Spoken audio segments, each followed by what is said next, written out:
महादेव, देवना बी देव, हा देवांचाही देव महादेव, तो विष्णू भगवंताच्या माग लागला आणि विष्णूला म्हणे तू लय सुंदर दिसायला, तुझ्यासोबत लग्न नका, तुझ्यासोबत लग्न करावं वाटते. ते कसं होईल ना, मला माहिती तुम्ही तुम्हाला चावायचा, पण या मला सांगते कोणाच्या यावर आमले काय छान कोणाची काढा ना असं होईल, तेव्हा तुम्ही नका बोला. विडल विडल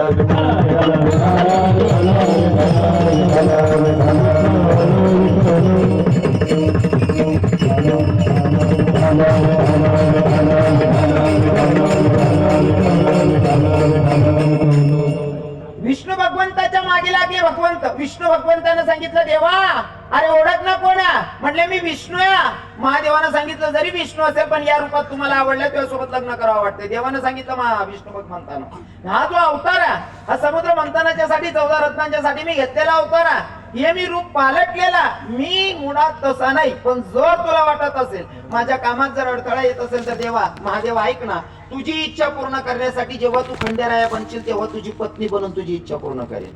खंडेरायाचा अवतार घेण्याचं कारण पहिलं कारण आता दुसरं सांगतो. विडल विडल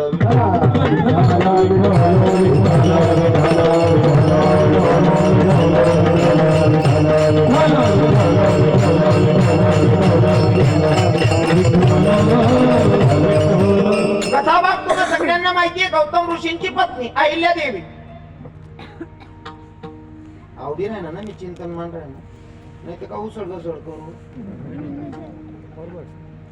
बरोबर आहे ना, म्हणजे ऐकणारा श्रोता आहे मनीषन सांग राहील.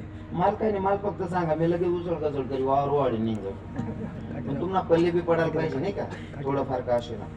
गौतम ऋषींच्या पत्नी अहिल्या देवी.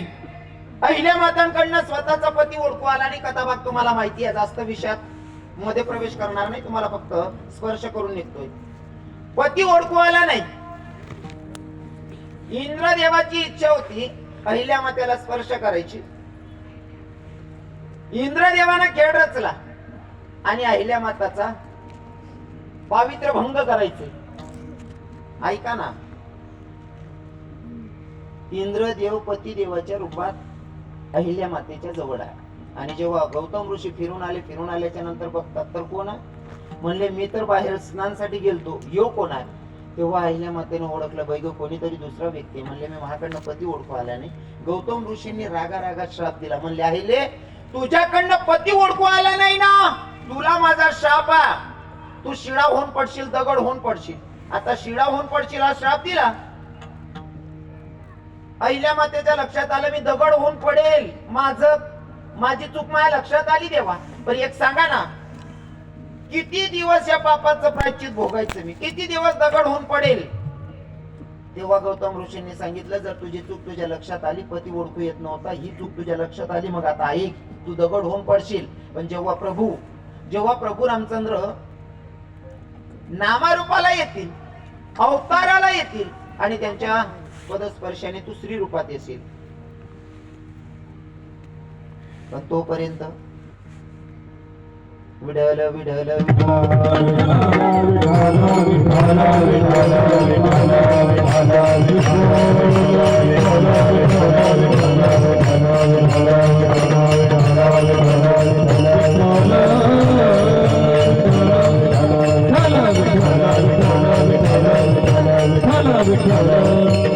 आता ऐका, भगवंत कृष्ण भगवंत बंसी बजाते भाई, मुरली वाजवतात. काय म्हणतात तुम्ही त्याला, काय म्हणतात त्याला, मुरलीच ना, बासरी आपो वा नाही. कारण सांगतो मी, खंडेरायाच्या अवताराची कारण सांगतो, मग शेवटी बरोबर जोडवतो. हा, देवाला अवतार घ्यायला कारण असतात नाही का, आणि एक कारणानं देव अवताराला येत नाही, भरपूर कारण असतात. तसंच जसं अहिल्या मातेचं सांगितलं, आता पुढे सांगेल, लक्षपूर्वक ऐका. तिलोत्तमा नावाची दासी होती. तिलोत्तमा नावाची दासिया इंद्र दरबारामध्ये नाच गाण्यासाठी बोलवलं. तिलोत्तमाला सौंदर्याचा अभिमान झाला. माझ्या एवढं सुंदर कोणीच नाही स्वर्ग लोकांमध्ये, माझ्या इतकं सुंदर कोणीच नाही या, आणि माझ्यासारखं नृत्यही कोणी करू शकत नाही. म्हणले मीच एकमेव अशा सुंदर या आणि नृत्य सुद्धा करते. देवानं पाठवलं दूध बोलवायला नाचण्यासाठी, दरबारात गेलीच नाही तिलोत्तमा. तिलोत्तमा गेली नाही. मग तिलोत्तमाला इंद्रदेवानं सांगितलं, जर तुला स्वतीचा अभिमान वाटत असेल तर तुला आमचा शाप आहे, आमच्या देव लोकांचा तुला शाप आहे की तू इथं देव दरबारात नाचत नाही ना, तर मृत्यू लोकामध्ये प्रत्येकाच्या दारात जाऊन तुला नाचायचे, प्रत्येकाच्या दारात जाऊन नाचायचे. हा, प्रत्येकाच्या दारात जाऊन नाचायचे. मग आपण खंडेरायाचा गोंधळ घालतो, गोंधळ मध्ये पहिले मुरल्या नाचे, मोरी देवाला सोडल्या जायच्या आणि त्या मुरड्या म्हणून काम करायच्या. मग तिलोत्तमाला सांगितलं, तू मुरडी बनून दरबारात प्रत्येकाच्या दारात नाचशील, आमचा शाप आहे. म्हणे देवा मी नाचेल इथपर्यंत ठीक आहे, पण कुठवर नाचायचं, कारण प्रत्येक पापाला प्रायश्चित आहे. आता इथपर्यंत मी पापाचं प्रायश्चित भोगेल, पण पुढे काय? तेव्हा देवानं सांगितलं, मृत्यू लोकांमध्ये प्रत्येकाच्या दारामध्ये तुला नाचायचंय. जेव्हा तुझं हे प्रायश्चित पूर्ण होईल तेव्हा कृष्ण भगवंत जन्माला येतील आणि कृष्ण भगवंत तुला ओठावर धारण करतील, तू मुरडीची मुरली होशील आणि भगवंताच्या ओठानं तू पवित्र होशील आणि पुन्हा आमच्या देवदरबारात यायला तू पवित्र होशील. दुसरं कारण, आता खंडेरायाचं अजून कारण सांगतो. विठ्ठल विठ्ठल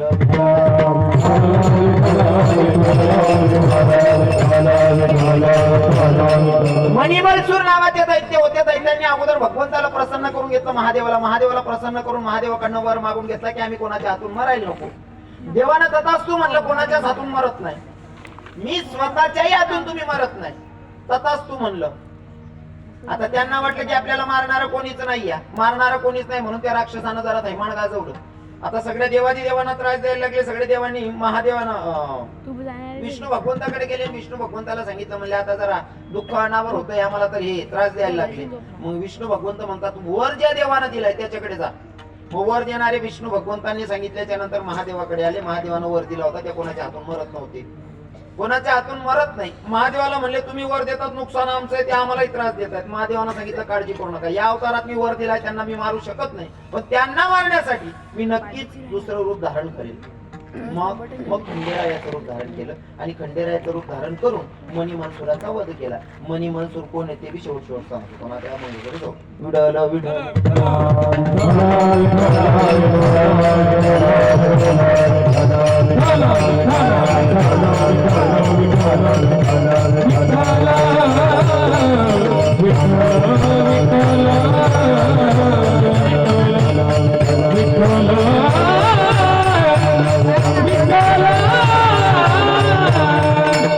अभंग आहे तुकोबारायांचा. कोण तुकोबाराय? ज्यांची 65 लाखाची जागी लोकांना दान करावी ते तुकोबाराय. कोण तुकोबाराय? जाळून संसार बैसली अंगणी ती तुकोबाराय. कोण तुकोबाराय? संसाराच्या नावे घालून या शून्य ते तुकोबाराय. आणि ती तुकोबाराय या अभंगातून तू आपल्या जीवांना समजवताय, भैया जर जीवनाचा उद्धार करायचा असेल तर भगवंताशी नातं जोडावं लागेल. पण नातं जोडत असताना कोणत्या देवाशी आणि किती देवांशी? हा, तसं तर आपण हिंदू लोकांनी वार प्रमाणे देव बदलस आपला.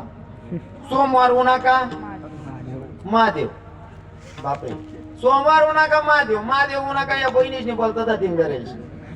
हा, तर प्रदीप मिश्रा महाराज ना उपकार होई जायले बा, त्याच ना ते पाय दुई पान पिले असा जीव करत, पण त्याला तुम्ही लिमिट ठेवा बहिणीसोबत. महादेवाच्या मंदिरावर जाऊ नका असं आपलं दुमत नाही. महाराज त्या महाराजांचं पुण्याही समजावी लागेल. असं एक पण गाव नाही की तडे महादेवना मंदिरावर गर्दी राहत नसे. आई प्रदीप मिश्र महाराजांनी पुण्याशी त्या महात्माना तेवढा उपकार येऊ आपल्या धर्मावर. नाही ते लगीन व्हानंतर तरुण पुरुषले 10 वर्ष माहित पडे नाही आमना गावना महादेवना मंदिर कोणता कोपराचे आहे. हा, पण आता त्याच महादेवना मंदिरवर गावमान 1.5-2 तास नंबर लागत नाही आता. हा, इथल्या देवदूतीस म्हणे माया बहिणी बाप बाप बाप बाप. बाकीने बाया ते कोरा महादेव दवान करता, पाय टामा तू येते. आता पुढे कामा जेवण करतील, रात्र जेवण करीन, टाइम नंबरच लावतील त्या महादेव दवाले. महादेव नक्की दवा बहिणीसवर, पण पहिले घर म्हणा महादेवले खुश करत जा. तू घर म्हणा महादेव सांगा, ए कुठ चालली महादेव मंदिरवर, ए जर कपर चावू काय ते टाका बेटा तिथं, मग मरीने चालला तुम्ही. तू नवराची आठवण सांगा ना, आणि तू महादेव मंदिरवर जायला नाही, त्यांना अपमान करीस नाही, तो महादेव खुश होई जाय का बहिणीसोबत? हा, नवराना अपमान करीन महादेवना मंदिरवर जाणार पाहिजे देखील तो महादेव खुश होई जाई. तो उलट विचार करी, ओ काकू घर राहा, ओ बहीण तुला देखील म्हण पार्वती बिगडी जाई, ओ माय बरोबर आहे का नाही? हा, महाराज पहिले घरातलं दैवत पूजायचं, तदनंतर मंदिरातलं, तर फळ भेटतंय. विडल विडल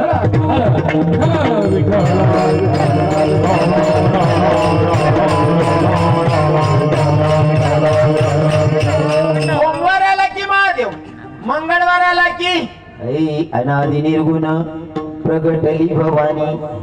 हा, लगेच आंबा माय. बुधवार होणार का लगेच कोण? बोलावा विठ्ठल, पहावा विठ्ठल, करावा विठ्ठल, जीवा भावे करावा विठ्ठल. गुरुवार होणार का दत्तात्रय भगवान. शुक्रवार होणार का कुटाणा काय संतोषी माता. शुक्रवार होणार का संतोषी माता. शनिवार होणार का बजरंग बली की. आणि रविवार होणार का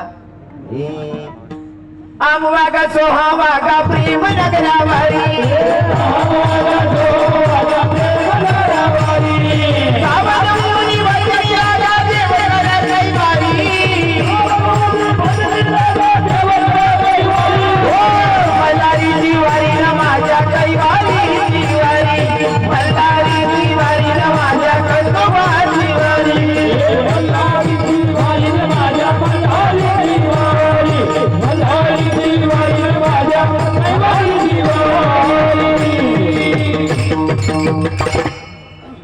वार बदलला की देव बदलतो. पर तुकोबाराय सांगतात, भैया तुम्ही आलात जन्माला तर भगवंताशी नातं जोडा, पण कोणत्याही देवाशी नातं जोडा, पण तो कोणता तरी एक देव असला पाहिजे. पण पण पण पण पण कोणता तरी एक देव म्हणजे सांगायला तात्पर्य कोणता बी देऊन जोडे जा, पण तुमनं जे आराध्य दैवत आहे त्या दैवतले त्या रूप मध्ये केले म्हणा. विडल विडल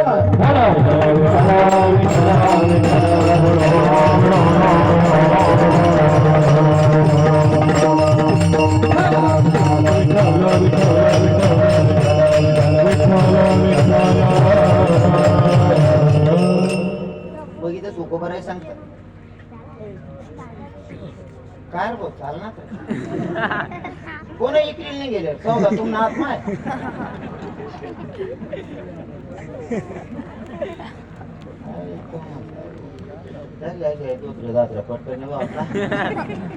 काय माहिती का बहिणी राग नाही राहणार बरं का. आज ना कीर्तन कर तुमना भाऊ आहे तुमना पोरे असं आखतात बोलू अजिबात आखतात पोरले करते ना दोन लाईन भाऊ कीर्तनले जायला ना कीर्तन बटी ना ऐका आणि जलबल आले ना तो पुरा नीचे रे तो वेळा पाठी उठ जात ना गर्दी सांगेल यातले कीर्तन मग बसा ना वयन लावा बहिणी पण या माया बी बोलतात तू काय राहणार काही गोष्टी. या बहिणी काय करते खाता खाता बीजला इथला चित्रवेद ना आत्मा मोबाईल तिथे वरीच ना राहत त्या. आपण सांगू काही तो पिंटी तुम्हाला पिंटी नाही महाराज तू इथला हुशार आहे ना मोबाईलचा का खात नाही चिल काय रे मन पिंटी आहे ना बरोबर मोबाईल उघडले एखादा तुम दोकान चाबी उघड टाकी तू बरोबर काय मोबाईल उघडले. नेमन वयन लावा बहिणी सोन नेमकं उलट काय झालं पुरेच ना आत्मा मोबाईल पहिले होतं ते आत्मा रिमोट. या सिरियल आता कमान मोबाईल तर कमा उजी बिगडी राहणार लोक तेवढं बरं भाषण देणार लोक नाही तसं राहणार. आठ चांगलं वातावरण आहे. या मोबाईलनी आणि टीव्ही उजी सत्यानाश करा ते प्रमाणशीर वापरा नाही प्रमाणशीर बरोबर आहे की नाही. पण त्यासले काय वेगळे टीव्ही मा मोबाईल मा आणि असं काही माहिती सिरियला बिरियला देखतच नाही का. आणि सिरियल असणं मग 5-5 मिनिटामध्ये जाहिराती येते. प्रशांत बाबा जाहिराती का बड्या चांगल्या राहते का बाकी नाही इतक्या गंद्या जाहिरात राहते ना अर्धाला कपडा सुरू राहते त्या जाहिराती. उघडा नागडा चित्रात का सवय पडला ना जाकेल झुकेल बोवा पटत नाही घर नाही जात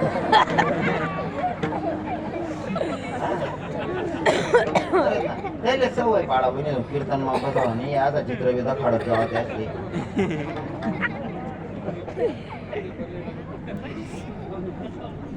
हा आता त्याचनी करता आपले बदलाव ना दुसरे सोड ना आणि त्या बरमोडा गाडी या मोबाईलच मुळे सत्यानाश होईना. आता बरं वातावरण आहे आता या 4-5 वर्ष काही तरुण दिकायला लागल्यात कीर्तन नाही ते पहिले तरुण कीर्तन मध्ये घेत नाही बाबा. आता आपण बरं होई घेतो वातावरण दिकायला लागल्यात कीर्तन मा तरुण चांगले तुम्ही तरी येत जा येत जा रे नाही ते बडा सत्यानाश व्हा नशे झाला धर्म काय घरी बसल्या सर्व्हिस सुविधा आहे महाराज. मोबाईल मध्ये सर्व्हिस सुविधा आहे. मोबाईल मध्ये देखील येतात त्या काय प्रश्न पण उत्तर विचारले तर इथली बडी सुविधा झाली. पण ते योग्य ठिकाणी वापरायला पाहिजे. खरंच काम नाही ते यंत्र म्हणजे कामात लेण्यासारखं शे, पण लोक नको ते ठिकाणी युज करत असते. मोबाईल कितलं भारी हो. पहिले जर माय मर्ज आहे ना, मायवर सुद्धा पूर्ण हात पडे आणि मोबाईल होतात नाही. कारण तो प्रेत यात्रांना निरोप सांगाल माणूस जाय तो तटपर्यंत पोहोचेल, मग तो घरी ती बहिणी लईच नाही तोपर्यंत ते काय प्रेत पडू थोडं देणं पडे. बऱ्याच बसेल माया होती ना तिसरे माय टाइमवर भेटेल नाही भाऊ. मोबाईल होता नाही. आता मोबाईल मुळे सुविधा होई की लगेच नुसती आजारी बी पण नाही माय तरी फोन येस बहीण मायचा तब्येत खराब आहे 8 दिन पहिले 8 जाई बटस मोबाईल नाही आव फायदा करा. पण बाकी ना इथला चुकीना युज करताना व्हॉट्सअप फेसबुक इंस्टाग्राम त्यामुळे इथला येडावे झाले लोक. एक पावते मोबाईल मध्ये इंस्टाग्राम चालवता दुसरा घर मागू शिकाय त्याला सुधारणं नाही मागाय काय होईना. दुसरा घर मागू शिकाय पटी काय मोबाईल चालवला ना इंस्टाग्राम. ती बहीण बी टीव्ही दाखवा मग इथली मग्न होती तिने व्याव तोंड कने कारण रोज रोज ते चित्र पैकी जोग्य आई बहिणी बिघडता कारण ऊन होई माय सोमची आठी दिने चहा कप काय मस्त टी दे ना या पुढे टी पायावरून टीव्ही दाखवायला लागतंय. अहो भाऊ ना चहा कप समोर दे का याने पेवण टाइमले वर मान करी हो म्हणा पा पी दुसरा घर नाही आपण तर दुसरा घर म्हणतो. आणि समजा मी दुसरा घर माही पडेल काम नाही धंदा नाही वयक नाही पायक नाही घर ना मालक जर उन्हात मला एक बुकामा मुका करता जीवलीन बाहेर निघी राहिला याना बाहेर निघा ना गाव त्यांना पुसा ना गाव दोन्ही दार बाहेर राहिले. अहो ते लट होई घ्या म्हणे अहो ते माटा घे नाहून राहू द्या म्हणे कारण विचारायला नाही काय काम नाही धंदा नाही मन घर मा का भाऊ ना अहो पुरा घाबरी राहता पण ओरिजिनल घर ना मालक यायला विचारांता का मी का तुम ना घर मागू शिवू कारण तो बी फेसबुक पाहिजे. या मोबाईलनी इतका लोक येडा करते महाराज हिशोब ना बाहेर येडा करते. हो आणि सांगत तुमले मोबाईल मुळे पोरे बिगडी राहणार. हा मोबाईल मुळे पोरे बिगडी राहणार नाही. ते पहिले होतं का असं जे 40 45 50 ना पुढला दादा आहेत का काका आहेत त्याचे विचारा अजिबात विषय नाही महाराज. पहिले इथला नियम होता ना समोरासमोर जर कधी कोणता पोऱ्यानं घर राहा एखादी तरुण पोरगी राहिली ना पोऱ्या नुसता जर का वट्टावर बशीन दोनदा बी ती पोरणीकडे देखताना सापडी आणि ती पोरले लगेच बापले नाही ते पावले सांगते काका तो बावड्या ना मनकडे देखील राहतात 2-3 ताव दुख तिथला मग बावड्या ना ते कलर बदलाय टाकेत चटणी ना बावड्या ना पॅन्ट ना कलर पुढे वेगळा मागे वेगळा कर टाकेत असं होतं पहिले. आता काय नाही आता काहीच राहणार. आता कुशाल पोरे जातो पोरणी जोडे मी तुझ्यावर प्रेम करतो आई बहीण ना राहणार तर आमध्येच नाही राहणार मी एंगेज काहीच राहिलं नाही महाराज. पहिले नाही ते असे आयला बी फायला बी मारी टाकतात म्हणतो. हो पहिले नव्हतं बाबा असं नुसतं दख काका तो मनकडे दखी राहण बावड्या का रे मनकडे दखस का जाऊ का जाऊ का मन बाप्पा लय ना टुंगर मोठी लढाई असं होतं पहिले. आता काय नाही समोरासमोर पोरी बोललेतच. आता काय धर्माना नियम नवीन पुरं उल्लंघन करणं लागलो कशी. हा बरोबर आहे ना. जुना लोक बसले त्यासले विचार खरं तर या पोरी उठणार त्यामुळे मला विषय पाहिजे घ्या मला बोलू जाय विषयावर असं वाटत यातले नेमन सांगत जाऊ आणि खावाडत बी चांगलं जावं बहिणी. तुम्ही काय दामा धरले माहिती का संध्याकाळी खिचडी बाशी तरीच नाही आपण सकाळ डबा मा भर देतीस शाळा मा बी खिचडी तो खिचडी काही पुरा लद तो कमी चालत नाही तंगडा बी चालतात नाही त्यांना काही नाही काय नाही राहणार. हो एक पोऱ्याची चाल राहतं चालता पाय तिरपा पडेल मग काय रे बावड्या काय नाही म्हणे महाराज रस्ता खड्डा नाही रे तंगडीच माग जोर नाही राहणार तू ना रस्ता काय खड्डा खावाडत जाऊ बहिणी चांगलं खावाडते त्याचे ताकद राहील. हा हो सोनचिडी दोन भाकरी टाकत जा दोन्ही नवरा बायको अर्धी खायलो दोन्ही पोरेले अर्धे खावाडलं पण भाकरी दडपात जा तुम्ही बोलता दामा तरी संध्याकाळ वेळी का नवरा असा क्वाटवर खुर्चीवर कुठे जाय ना माय हो मार्ग बी काय थंड सोडते ना मर जायचं गुडघा बी ठणके कंबर का माय खिचडी टाक आणि तू नाही खिचडी परसा देऊ शकते ना पैराना. हा पहिला बसेल बाबाजी विचारा या बाबा लोक त्याचा चेहऱ्यावर तेच दाखा त्या 50 पुढला काका येतच त्याचा चेहऱ्यावर तेच दाखा असा गालना गोचा सुद्धा टवटवीतली प्रफुल्ली देत आणि 25 30 पोरे गाल दाखा तुम्ही खोबरान वाट्या का मावाडले खावालेच चांगलं नाही. हो पहिला म्हातारा असा दांडगाला राहिले एक म्हातारा 2 बैलच नाव 2 आवते राहत कोई पण टाइमले दोन्ही आवता एकच म्हातारा तरी पहिले होती नाटे जुना बसेल बाबा एकच म्हातारा दोन्हीकडनं कोई पादरीश नाव दाखले. हा जर दारमा दगड पडेल राहा ना तो दर्जामा 5-5 क्विंटलना दगड एकच म्हातारा आल्लर उचले कोणा सहारा बी नाही आल्लर उचलीन लोकांमागे फेक देत असा म्हातारा होता पहिला आते आमनं दोंडायचा अनेक कोणी होतं ते विसवरीच नव्हता हात मुळ जायला तर गया पाटा गुंडाय फिरणं होतं काय रे बावडा काय वेगळे काय म्हणे महाराज हात मुळी काय म्हणतो कस काय बावड्या काय नाही म्हणे महाराज मी मन म्हणावं तू मागिते बकरीन गो माल दिन म्हणे गंदा माल बकरीन गो माल हात मुळी ना तुम्ही हो दर्या इथला येळा पण असे खावाले चांगलं राही नाही पहिल्या बाया भाजी कुठी जाय ना बहिणी सोन जुन्या म्हाताऱ्या बसले आजूबाजूमा विचारा पहिले जर भाजी कुठी गेली पोऱ्या जर सांगा माडी भूक लागेले पहिली बाई काहीच करे नाही सरळ सरळ भाजी भाकर पडेल राय किंवा पोळी पडेल राय चुरी टाके त्यावर गुई टाकते तेल टाकते गुई तेल ना काला खाय भाऊ असा दांड घालला म्हातारा राय आते गुई तेल ना काला नाही बनवती या माया ती मॅगी बनायची हा हो माडी तू खावाडशी मॅगी तू ती ना हागी चांगलं खावाडत मॅगीने मी सत्यानाश मला नका त्या पहिला म्हातारा अजून बी असा उभारी बंद दिसतच हा कच्ची उडीने काय आवडत त्याचा माय बाप आणि आता आपला इथला चित्र गोदडा मग उठणार का पाहिजेच सकाळी मा उठताच के हाराय मारतो माव माल पाव हो माव माल पाव हो भाऊ